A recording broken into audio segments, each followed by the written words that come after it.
Welcome, everyone. I am Nathan, your curator of curiosity here at Curioporium, located in Southington, Connecticut, and we're recording live in Wonderland Studios in the back of the shop for episode 7 of the Curio Chronicles, My Curious Vision Quest. So this episode is going to be, pretty much about curiosity, but in the context of my time with a lot of the Native Americans here, specifically in New England. Probably spanning 4 or 5 years, and just the things I've learned, saw, experienced, really giving a foundation of curiosity from a different viewpoint and a different standpoint. It was a very interesting time, just the things that I experienced. You've never experienced again in my life. So stay tuned, and we'll be coming back for more. Aho! Young warrior. Are you Crazy Horse or sitting? No. I'm not one of those awesome guys. No, I'm more of your unknown warrior. Yeah. You know my name? William Knifeman. All right, and welcome back, everyone. So, as we said at the beginning of the intro, today we're going to be talking about the Native Americans of Connecticut, mostly of New England, and the time that I actually spent among them. A little bit of setup and a little bit of context. My mother was after her second marriage, met a Native American. He was a Micmac Indian, which I believe was from Canada, and from there they eventually got married and had a daughter, my half sister. But during that time, that was really the time I can only say was the time with the Native Americans. Since he was actively involved, everything from when they were married even till a couple years after they divorced, that was a very big cultural learning impact for me. Specifically from my mother and I, we would go out to the festivals which are called powwows all across Connecticut, Massachusetts, Rhode Island, some fairly big ones. And my education started during my formative years. And as we know, a lot of people, if you're not confined to what Native Americans are in terms of the movies and the cultural history and things like that, a lot of what I was exposed to were the things that aren't on the screen, I guess, or just coming out with some newer productions. Living with families, seeing families, visiting reservations, seeing for myself, just not just the wonderful culture and all the religious beliefs, but actually kind of being adopted as kind of part of the tribe. And my given Native American name, if you are wondering, was Dancing Beaver. It was given to me because, one, I love the dancing and I was always busy creating things, building things in of something that an elder did see in me and did bestow that name upon me. So, I mean, it's interesting, this whole thing for all these episodes, you guys have kind of stuck with me, this Forrest Gumpian kind of life of finding myself in these weird situations or, just these places and times. And during the 80s and 90s, especially in Connecticut, it was a transformative time for the Native American nations. They were fighting for sovereignty, for land rights, gaming rights, political rights, and there was a lot of things, and it came up to this culmination of this, I think it was a 10-week standoff that happened at a reservation in Colchester. Which I was present-ish for. So just as some background, I think it's important if you're listening to this and you're from New England, or if you're not from New England, Connecticut's more than just the 2 casinos. I think the kernel of what grew into the casinos that we have here was definitely during the 80s and 90s, and there were so many prominent people, and at the same time everything was bent on each other and trying to get those tribal rights, which would lead to be able to game and all of these things. So kind of during that time there were a lot of figures who, growing up in that community, that I had met or had dinner with or spent time on the reservation or at a powwow or heard of them or were introduced to them. And really, I haven't thought about this in years, and just kind of looking back and, briefly, kind of having a meditation kind of vision quest on my own, the last couple days, kind of bringing all these memories to the forefront for this episode. Um, it was just amazing. I mean, there was one woman who was very much a proponent of the Mohegan tribe, and she was so instrumental. She was a medicine woman. Her name was Gladys. Very, very, very well known. Will not try her last name. Okay, I'll try it. Tatikawanan, I believe, was her last name. She was so integral. Also, there was the Pipers. There was Piper Senior, Aurelius Piper, and his son, Aurelius Piper Jr. They were Chief Quiet Hawk and Chief Big Eagle. Both of them really started with the whole thing of the sovereignty, and out of that family there was another member. His name was Moonface Bear. Now this member, Moonface Bear, his name was Kenny Piper, was probably the individual that my family, my mother, had the most contact with. So that family was successful in the reservation, which is out in Colchester, which I spent a lot of time on. And what I mean by a lot of time is I would go there with my mother. She would be off, with her husband, and everyone's doing their thing, and I'm playing on the farm. I'm playing with a goat. I believe they gave me a goat. Was every time I came and visit, it was like my goat. So so all these things that were going on, I was oblivious to the political things. These were just close family friends that I would see and experience. And this was very much something for myself, my mother, um, at the time her husband, and when my half sister came along, not my older brother. He was not around, who's out doing his own thing.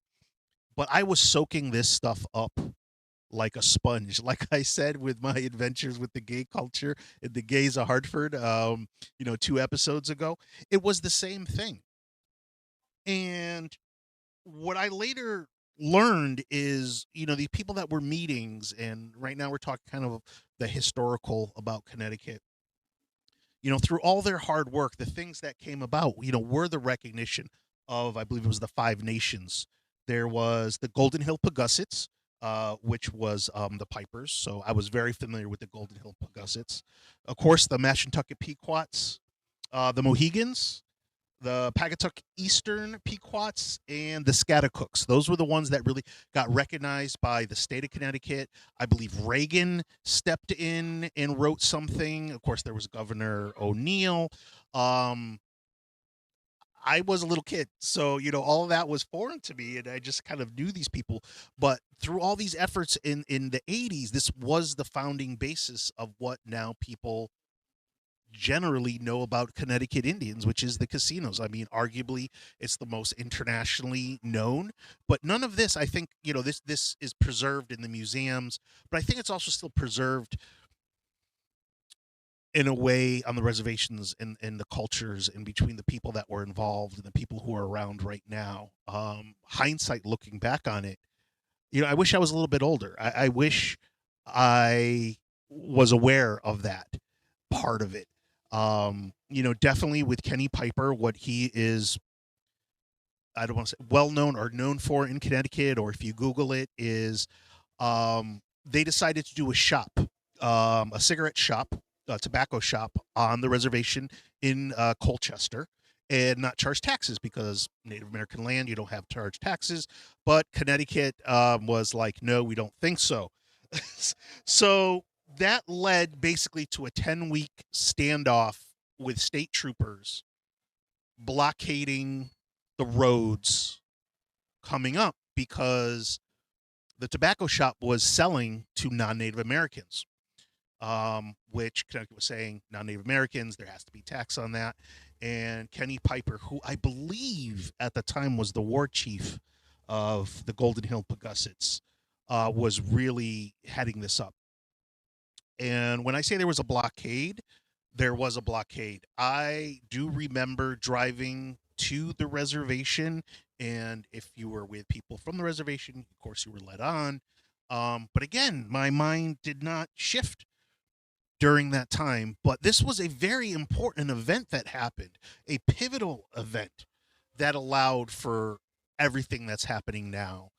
For all the reparations and the tribal land being given back and being able to build the casinos and all that.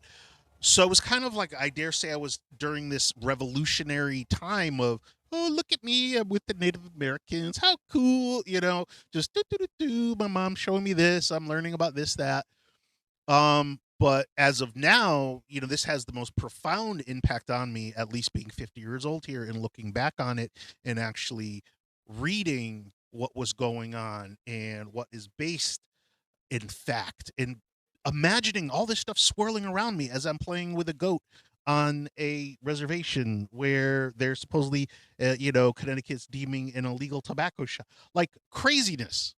So, I don't really tell a lot of these stories that I've been telling on the podcast because inevitably I get people are like, that no, too many of these strange things have happened to you in your lifetime to actually be real or made up. But no, so the last couple of days I've really been thinking about this other side of where I grew up with the Native Americans that I just never knew. Um, so the actual growing up, let's say mechanics, my family mechanics of growing up with the Native Americans from when it started to kind of when it ended, it progressed and it was so much more at the end. But at the beginning, it was basically going to these events called powwows held they're held, nationally, internationally, but around the ones around here, there's some big ones that a lot of people know. Mashpee is one of the big ones down, I believe, Rhode Island. There was ones in Massachusetts. There's ones in Connecticut. Basically, it's a large festival. Now, I'm coming at this from the perspective of not a. At first, it was a visitor, but then we got a camper, and then we were spending time there. So my time transitioned from visiting what some people may deem as, oh, it's cultural, it's a historical reenactment or whatever, to living for a weekend or more with these Native American families and the friends that my mother's husband, ex-husband, and my mother had, and our close friends that became. And what was I to do? I was in the woods, and that was to me always having that, curious affinity with the woods. But now, I mean, if you can I don't know if you can imagine, but as a kid growing up myself at that age, probably what, 7, 8, now having a father, having a relatively new stepfather, which I couldn't stand, being in this field at night after guests, ticketed guests of the powwow, have come in and seen the dancing and bought their merch and sampled the Navajo tacos and have left, that the real powwows began. A lot of the other stuff, of course, for show and everything, but this was different. There was a palpable feeling in the air. So as the evening wears on, you hear flutes, Indian flute music, which I can distinctly remember the first time I heard it. Little did I know I'd get to know one of the prominent musicians. His name's Mixashon, through families and, of course, being a kid. He was, you can look him up. He does everything from jazz to Native American, very well known, a lot of CDs out there. But during that time, I was first hearing that. And of course, at the center is the sacred fire in the circle, and people gathering there and hearing music, hearing the ever present drumming.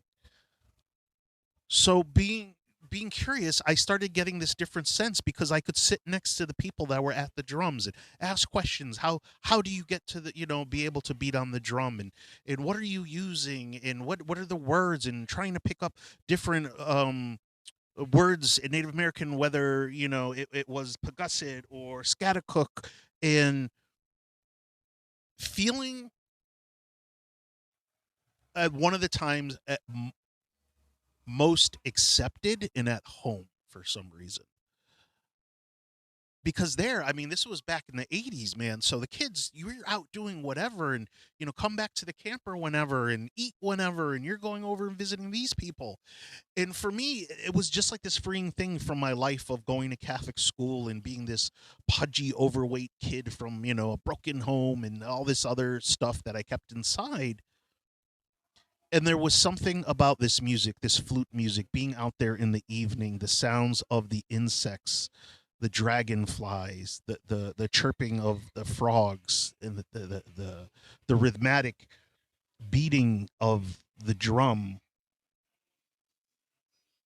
that had me hooked that these were my people. And as my mother would say during this time, we spent a lot of time, of course she's French Canadian, spent a lot of time over in the French Canadian records down on Park Street next to Pope Park, looking to see if we had any lineage that did have any type of Native American background or relatives. So all that time was spent there, and this was really fastly becoming my culture. And my mother, being the woman that she is, I mean, it was foot to the floor where everything's Native American now, boy. Everything, the house, the this, the that. You have this new male figure living in the house who's a very overbearing. His Indian name was Stone, I believe. And just learning all these different things, and it's becoming part of your life. And of course, during this time, being frank and honest, many in my mother's side of the family did not accept. So this was a time for ourselves. This was a time of being told they don't understand. So we're not at the family functions. We're very much on the periphery of my mother's family side. But it didn't matter, because whether it was people coming over to the house during the week who were Native American, or going, every weekend we started vending, and we'll talk about that create process at the powwows and things. It was just normal, and it was something I clung on to. Who would not? Like, I remember the days of, my mother having to drive a camper. It was old beat up Chevy, with the camper on the back. And you're getting out of school early, man, or not going to school on Friday. And we're driving to this powwow, my mom and I, that was really kind of some of the best years as I get verklempt.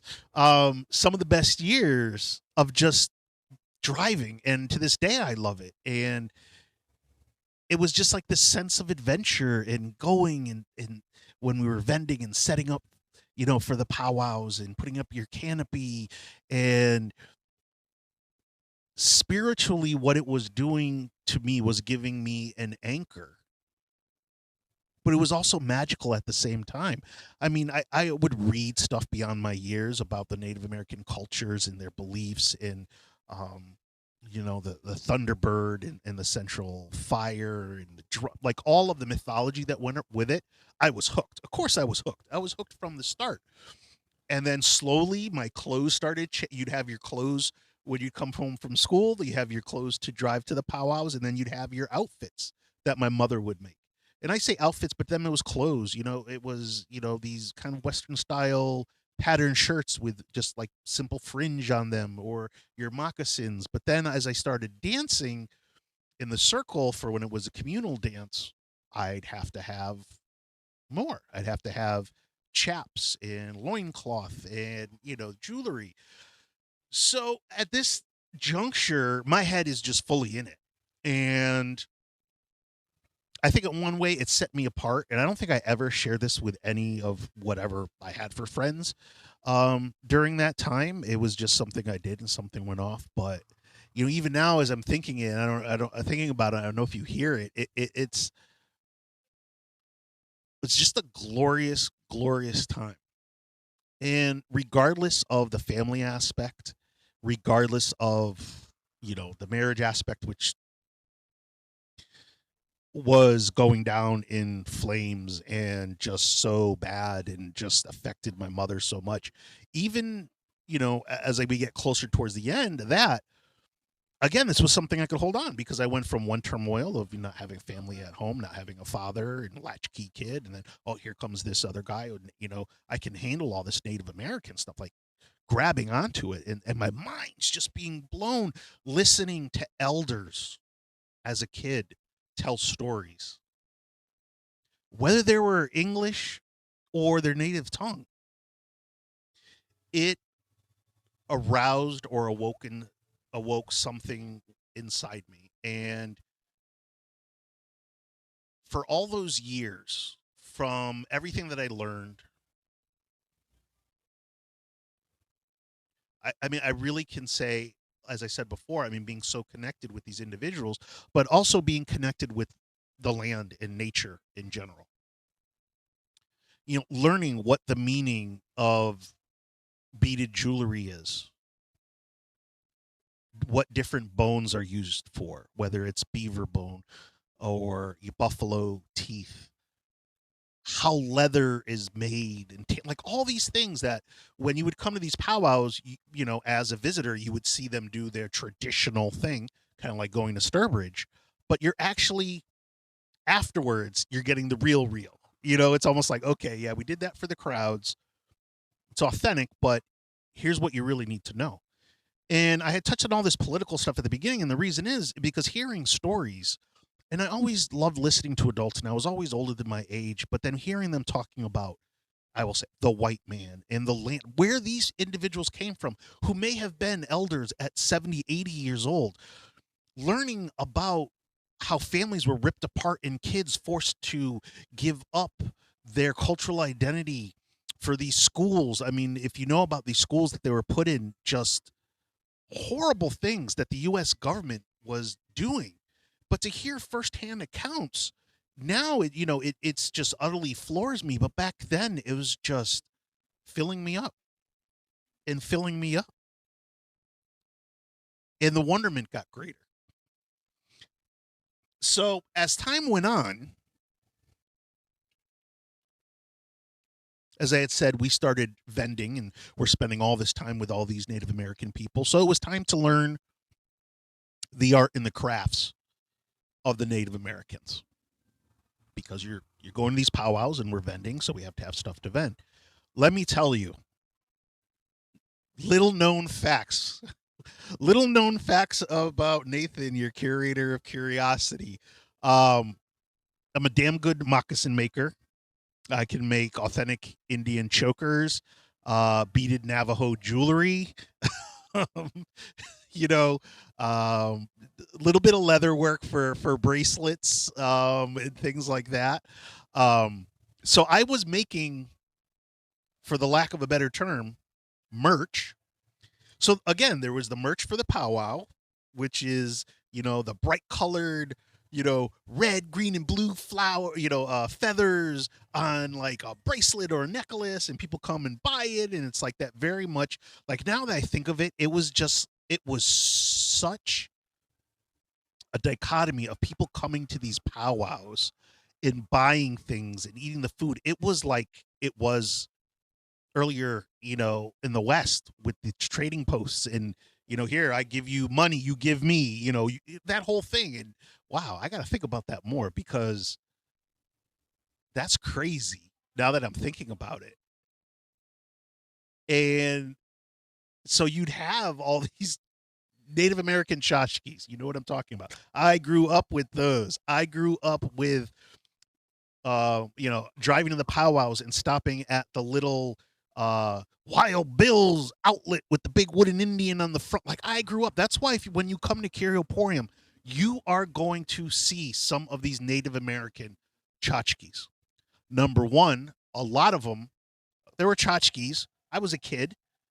My mother's like, those aren't real, those aren't authentic. But I wanted them. The little drum that you spin, or the little wooden bow that's got, carved in it the head of an eagle. Like, I have that all here in Curioporium. Again, a very specific reason. My childhood. Whether it's something I wanted or something that I was making to sell, here and there's definitely those things here that you can find. And the reason why they're here is for the fact of the people that would come to visit the powwows when they come through. I remember when I was a kid and we went here and, I saw this tomahawk thing. Cheesy as hell now, but it's that sparking that memory of curiosity that hopefully it wasn't just a thing they went to as a kid or took their children to, but now for me, it's kind of sharing some of this. And that culture of curiosity, design, craftsmanship. I had talked about that. It was the difference between crafters and artists and things, which I personally don't think there's a difference. But, we would sit there, whether it was at a powwow or at the house where we, like I said, had these people coming over, and there's Native American traditional music playing, and there's 2-3 people sitting there doing beadwork. And it's strange for a kid to be sitting there, then to be involved in it. How to set up your beads, the beads colors, the size.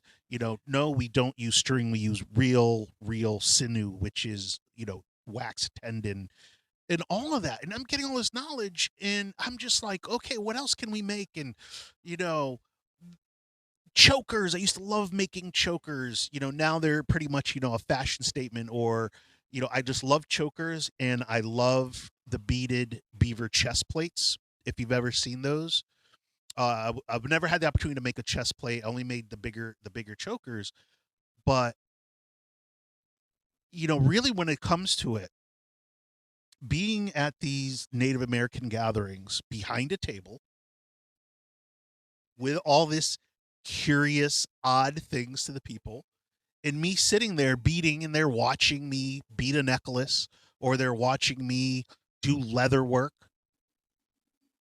Surprise, I'm doing the same thing at age 50.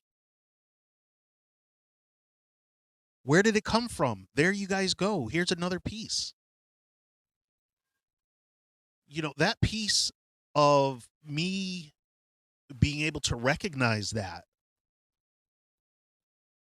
it's manifested itself in the most organic way, that while I was doing it or while I said, hey, you know what, I want a workshop right on the floor. There's one right behind me. So if I'm working on something, people can see it. I wasn't thinking back to that time until I really started kind of looking at myself and be like, holy shit, I'm doing the same thing, but with weird, strange, curious objects that I was doing then. It was about the experience. It was meeting the people that would come in and, oh, you're Native American and what tribe are you from? And, all of that. But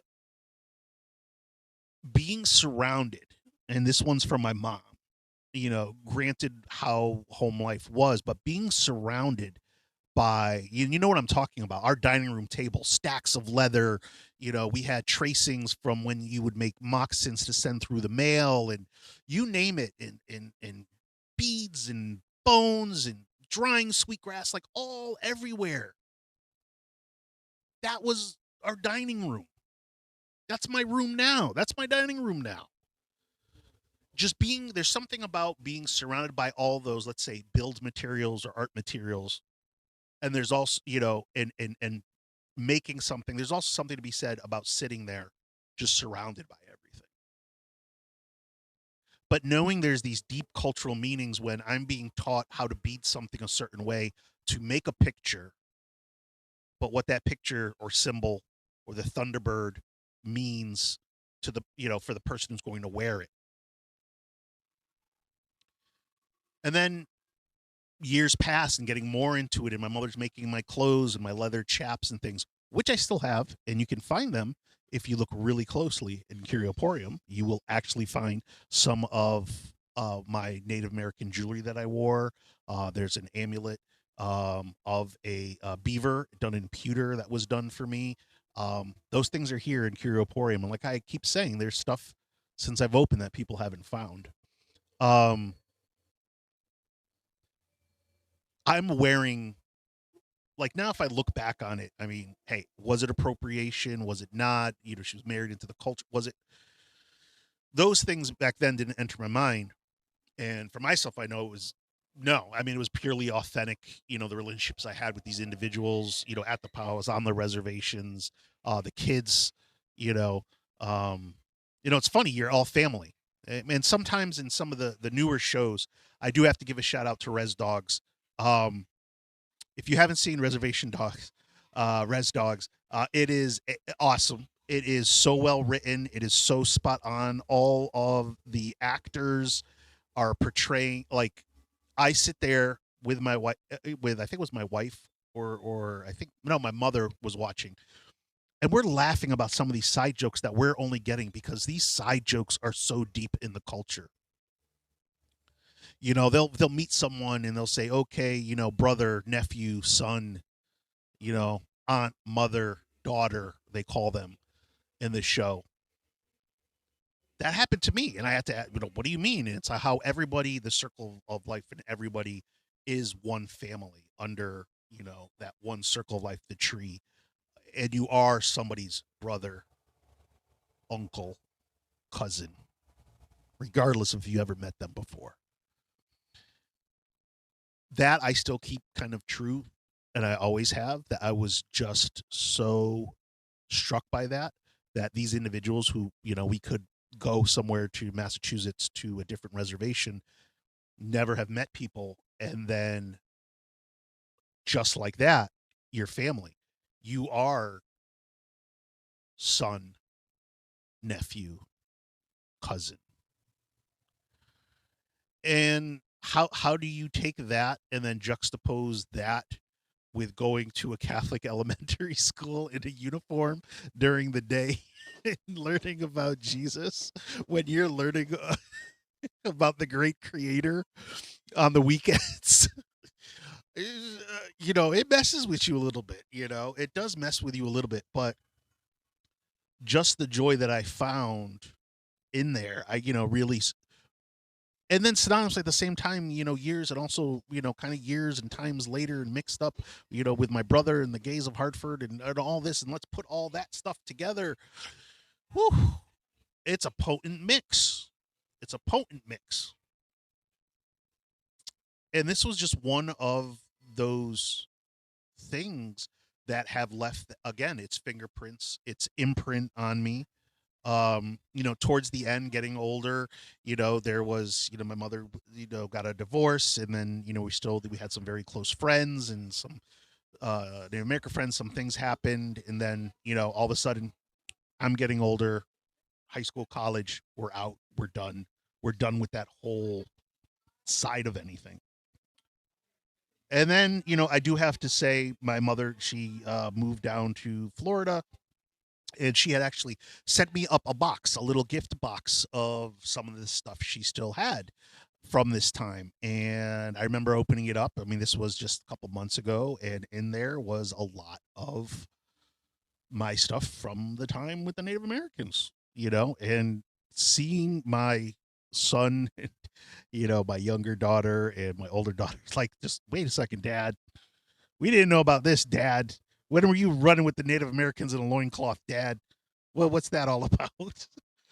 So having those types of experience with them, I mean, look at my son at the time, he's 21, my other daughter, 16, and they're like, all these years, Dad, we never knew. And it's just something that I had not brought up. But that factor of the curiosity that came through there, that I then had the opportunity to talk to them about, to get them interested in more from what they're reading about Native Americans or the movies they're seeing portrayals of Native Americans. And while those are getting better, um, your dad was actually living real life with this, and taking that as another part of my growth, my education in all things curious, you know, just formulated so much, and because so much resonated with me, and it was at a time in my life where I needed to feel more, I needed to feel safe, I needed to feel part of a family. And that's one thing, if anybody knows anything about any Native American families, I mean, that's exactly what it is. No matter how much time goes by or anything, it's that family piece, it's that coming together, it's that celebration of the creator, It's giving the thanks for the things you have, giving thanks to the four winds, north, south, east, and west, giving offerings, being saged, having yourself cleansed with sage and tobacco. I learned about sage so young that now to me it's just ubiquitous with anything when people come in. So really, it's giving those things a specific thought, or giving them the ability to come back again, of how that Native American culture, specifically in New England, um, really had that profound effect. And I have to say, okay. I am New England down and down. If I've been hanging out with Native Americans from New England, my youth and my childhood, and learning, just all this culture in Connecticut and the lands and who they belong to, and walking on the lands, like walking on the land that now is Foxwoods, that was used for Foxwoods, that was used for Mohegan Sun, blows my mind. Back then, forest, nothing there. Nothing there. We're out hiking, we're out foraging, whatever. Nothing there. And to see this come from that, and being honest, before like Curioporium and stuff, I never really gave any thought to this, or how I grew up with that. And, hey, it was the casino, and, went there. I didn't sit there in the casino and say, hey, I actually walked on this, like none of that. But it's that spark of that curiosity that came about with the opening of Curioporium, and to its culmination now, that really has solidified what happened to me during those years, and how much and what profound effect it had. And on a personal kind of side note, if my mother is listening, now I know, we've talked briefly over the years about that time in our lives and things like that. But just like, I kind of shared about my brother, this is, Mom, those formative times in those years, and how they are made up now for being given those opportunities, regardless of what they ended up being after all those years. Look around Curioporium. And I know you understand. I'm talking to my mother. I know she understands. But I'm slowly coming to all these realizations with these podcasts, with delving into these different things, since they have affected me. It's not just, hey, I used to, grow up with the Indians. Like, no, like I design certain things, and certain things are incorporated in here specifically to that, and just learning so much of myself. And, for people out there who aren't raised in the norm and maybe have had similar things, but with different cultures, wow, how, not only how lucky, but how interesting that maybe you have had some of the similar experiences that I have, that informed you, that have created you into the curious person, that you are today, and sharing that with other people. I know here, sitting here, in 2026, in Curioporium, as I watch the shoppers right now, since we are recording live, coming in and taking a look, my heart is full. And what I mean by that is, all of these past things that I could not reconcile with myself, specifically like we're talking today about this time growing up with the Native Americans, and now being able to start, it starts to make me a whole again. It starts to really make sense with all this work I've been doing over the last couple of years, to be authentic, and vulnerable and honest with myself. Um, and like those thoughts that a lot of people out there listening don't have, or if they do, they don't listen to them. I'm really here to say, listen to them. Just as for the last 40 minutes, we've been talking about these Native American things, there are so many other memories, images, smells, just coming about in stories that I want to share, and they're just coming up, and it's phenomenal.